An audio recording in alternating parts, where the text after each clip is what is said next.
नमस्कार दोस्तों, आप सभी को इस नए वीडियो पर फिर से स्वागत है। तो आज हम जानेंगे आने वाले 15 दिनों का फोरकास्ट और नए सिस्टम्स के प्रभाव और ट्रैक क्या हो सकता है अभी के मॉडल के फोरकास्ट के हिसाब से। ये जानने की कोशिश करेंगे ये वीडियो पे। तो सबसे पहले वीडियो को लाइक और शेयर करके चैनल को सब्सक्राइब जरूर करें और भी ज़्यादा जानकारी ऐसे ही पाने के लिए। तो सबसे पहले सैटेलाइट को देखेंगे तो आप देख सकते हैं कि आज 26 सितंबर है और सैटेलाइट पे अभी पूर्वी भारत को छोड़कर भारत के बाकी राज्यों पे मौसम साफ नजर आ रहा है और उत्तर पश्चिमी बंगाल की खाड़ी ओडिशा के तट के पास पे एक लो प्रेशर सिस्टम सक्रिय है। ये सिस्टम के साथ ट्रॉप लाइन उत्तर पश्चिमी बंगाल की खाड़ी से होकर west central bay of Bengal से होके आंध्र प्रदेश ओडिशा से होते हुए तेलंगाना, उत्तरी कर्नाटका और साउथ महाराष्ट्र तक फैला हुआ है और लो प्रेशर अगले 12 घंटे के अंदर इंटेंसिफाई करके डिप्रेशन का रूप भी ले सकता है और 27 सितंबर सुबह के आसपास उत्तरी आंध्र प्रदेश और दक्षिणी ओडिशा के तट के आसपास पे क्रॉस करके उसके बाद छत्तीसगढ़, महाराष्ट्र से होके गुजरात तक भी जा सकता है और उधर जाके फिर से सशक्त भी हो सकता है। थोड़ा इससे कैसी बारिश हो सकता है वो आगे बात करेंगे। और इसके साथ मॉनसून काफी तेजी से भारत के कई राज्यों को छोड़कर जा चुका है। तो आईएमडी के लेटेस्ट रिपोर्ट के हिसाब से मॉनसून पूरे के पूरे राजस्थान के हिस्सों से ऑलमोस्ट जा चुका है और साथ ही सौराष्ट्र कच्छ के भी अधिकांश हिस्सों से भी मॉनसून जा चुका है और पश्चिमी मध्य प्रदेश, पश्चिमी उत्तर प्रदेश के भी कई इलाकों को मॉनसून छोड़ के जा चुका है। इसके साथ पंजाब, हरियाणा, चंडीगढ़, दिल्ली के भी सभी हिस्सों को मॉनसून यहाँ पर छोड़ के जा चुका है। इसके साथ जम्मू कश्मीर और हिमाचल प्रदेश के भी कुछ जगह को मॉनसून छोड़ के जा चुका है और अगले 24 घंटे पे कंडीशंस अच्छा है कि मॉनसून दक्षिणी गुजरात, पश्चिमी मध्य प्रदेश, पश्चिमी उत्तर प्रदेश, हिमाचल प्रदेश, जम्मू कश्मीर और उत्तराखंड के कुछ और हिस्सों को मॉनसून छोड़ के जा सकता है। तो ECMWF AI मॉडल के हिसाब से कहां पर कैसी बारिश हो सकता है नए सिस्टम के चलते और अभी जो सिस्टम है उसके चलते और ट्रैक क्या हो सकता है, इंटेंसिटी क्या हो सकता है, चलिए डिस्कस करते हैं डिटेल्स। तो ये ECMWF AI मॉडल का फोरकास्ट है। इसमें हम आज से 10 अक्टूबर तक का फोरकास्ट को देखेंगे। तो जो डिप्रेशन अगले 24 घंटे पे यानी कि आज इवनिंग के आसपास बंगाल की खाड़ी पे फॉर्मेशन कर सकता है, जो कि कल सुबह के आसपास दक्षिणी उड़ीसा और उत्तरी आंध्र प्रदेश को क्रॉस कर सकता है।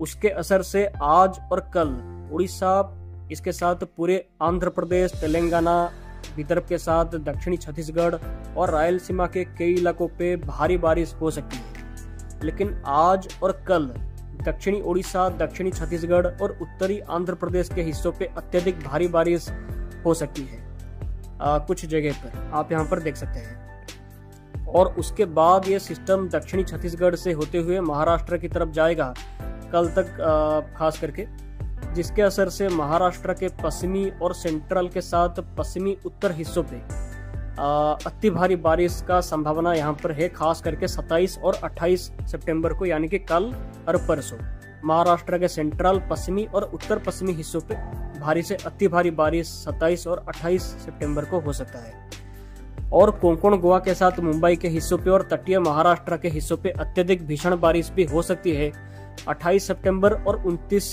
सितंबर को सिस्टम के असर से, आप यहाँ पर मॉडल पे देख सकते हैं।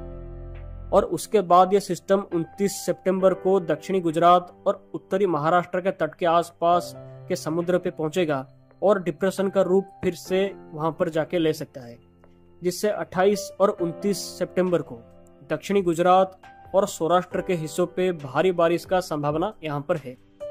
लेकिन ECM AI मॉडल कुछ ऐसा दिखा रहा है कि यह सिस्टम सौराष्ट्र के ऊपर लगातार रह सकता है और काफी धीरे धीरे पश्चिम की तरफ आगे बढ़ सकता है, जिससे 29 सितंबर और 30 सितंबर को और 1 अक्टूबर, 2 अक्टूबर या 3 अक्टूबर तक भी गुजरात के कई इलाकों पे भारी बारिश का संभावना यहाँ पर हो सकता है, आप यहाँ पर देख सकते हैं। अगर ऐसा हुआ तो मॉडल के हिसाब से पश्चिमी गुजरात के तटीय हिस्सों के साथ कच्छ और सौराष्ट्र के हिस्सों पे भारी बारिश और अति भारी बारिश कुछ जगह पर हो सकता है 29 सितंबर से 2 या 3 अक्टूबर के दौरान तक। तो उसी टाइम पर एक और दो नया सिस्टम का प्रभाव से पूर्वी भारत और उत्तर पूर्वी भारत पे बारिश बढ़ सकता है। तो आप यहाँ पर देख सकते हैं कि प्रशांत महासागर से एक और नया सिस्टम उत्तरी वियतनाम को क्रॉस कर सकता है कम से कम 28 सितंबर के आसपास, और ये एक टाइफून का इंटेंसिटी पे क्रॉस कर सकता है उत्तरी वियतनाम के आसपास, और ये सिस्टम का नाम ओपोंग है। और उधर क्रॉस करके म्यांमार से होते हुए ये उत्तर पूर्वी भारत के आसपास जाके कमजोर होके जा सकता है, जिससे उत्तर पूर्वी भारत के सभी हिस्सों पे मध्यम से भारी बारिश हो सकती है 1 अक्टूबर और 2 अक्टूबर को। और ठीक उसी टाइम पर बंगाल की खाड़ी पे एक और नया सिस्टम का संकेत है, जिसके बारे में हमने पहले ही आपको बताया था। ये जो पैसिफिक से तूफान आ रहा है, इसका कुछ बादल का रिमिनेंट्स या अवशेष बंगाल की खाड़ी के सिस्टम जो बनेगा 1 अक्टूबर के आसपास उसके साथ मर्ज कर सकता है, उसके साथ मिल सकता है। इससे होगा ये कि बंगाल की खाड़ी का जो नया सिस्टम का फॉर्मेशन करेगा 30 सितंबर से 1 अक्टूबर के आसपास इसी जगह पर उत्तर पश्चिमी बंगाल की खाड़ी और आसपास के हिस्सों पर वो इंटेंसिफाई करके डिप्रेशन का इंटेंसिटी हासिल कर सकता है क्रॉस करने से पहले सिस्टम का रिमिनेंट्स मिलने के चलते। और ये सिस्टम 3 अक्टूबर के आसपास उत्तरी ओडिशा के पास पे क्रॉस कर सकता है एक डिप्रेशन का इंटेंसिटी के रूप में, जिसके असर से ओडिशा के उत्तरी और तटीय हिस्सों के साथ सेंट्रल हिस्सों पे अति भीषण बारिश हो सकती है 2 अक्टूबर और 3 अक्टूबर को, आप देख सकते हैं। और इससे झारखंड, वेस्ट बंगाल, बांग्लादेश के साथ आसपास के उत्तरी आंध्र प्रदेश के हिस्सों पे भी भारी से अति भारी बारिश कुछ जगह पर हो सकता है 2 से 4 अक्टूबर के दौरान तक। हालांकि चीजें यही तक ही साफ है। इसके बाद ट्रैक क्या होगा बंगाल की खाड़ी के सिस्टम का और अरेबियन सी का जो गुजरात के पास पे जो सिस्टम होगा उसी टाइम पर उसका भी ट्रैक क्या होगा 2 अक्टूबर के बाद, इस पर क्लैरिटी अभी ज्यादा नहीं है, क्योंकि मॉडल बार बार यही से चेंज हो रहे हैं। कभी दिखा रहा है कि ये सिस्टम जो अरेबियन सी पे है वो आगे बढ़ जाएगा अरेबियन सी पे और थोड़ा इंटेंसिफाई भी हो सकता है साथ में, और कभी दिखा रहा है कि गुजरात के आसपास लगातार रह के इंटेंसिफाई करके गुजरात को क्रॉस करके राजस्थान और उत्तर पश्चिमी भारत की तरफ भी सीधे ट्रैक को मोड़ सकता है, जिससे जैसे कि अभी दिखा रहा आप स्क्रीन पर देख सकते हैं। और बंगाल की खाड़ी का सिस्टम जो डिप्रेशन के रूप में क्रॉस करेगा 2 से 3 अक्टूबर के आसपास, उसका भी कुछ सीन ऐसा ही है। कभी दिखा रहा है कि झारखंड बिहार से होते हुए कमजोर होगा, तो कभी दिखा रहा है कि नॉर्थ छत्तीसगढ़ मध्य प्रदेश से होके पश्चिमी उत्तर प्रदेश की तरफ भी जा सकता है। इसलिए दोनों सिस्टम के ट्रैक 2 अक्टूबर के बाद क्या होगा इस पर अभी पिक्चर क्लियर नहीं है, अनक्लियर है। लेकिन एक बात साफ है कि सेंट्रल इंडिया पूर्वी भारत के साथ उत्तर पश्चिमी भारत के कई राज्यों पे अक्टूबर के पहले हफ्ते के दौरान और दूसरे हफ्ते के शुरुआती दिनों के दौरान बारिश ज्यादा हो सकती है, जो सामान्य से ज्यादा भी हो सकती है। बट ज्यादा क्लैरिटी अगले 2 दिनों के बाद ही हमें मिल सकता है। तो अभी का ECMAI का जो फोरकास्ट है वो सिस्टम अरब सागर का सिस्टम को रिकर्व करा के गुजरात से राजस्थान की तरफ भेज रहा है। ऐसा हुआ तो गुजरात से राजस्थान और आसपास के पंजाब के हिस्सों पे भी भारी बारिश अक्टूबर 3 से 8 के बीच में हो सकता है, अगर ये ट्रैक हुआ तो ही होगा। और बंगाल की खाड़ी का सिस्टम को भी उड़ीसा के पास पे क्रॉस करा के उसको झारखंड बिहार तक भेज रहा है। तो ऐसा हुआ तो झारखंड, बिहार, वेस्ट बंगाल और आसपास के पूर्वी उत्तर प्रदेश के हिस्सों पे 3 अक्टूबर से 5 अक्टूबर के दौरान तक भारी बारिश और कुछ जगह पर अति भारी बारिश भी हो सकती है।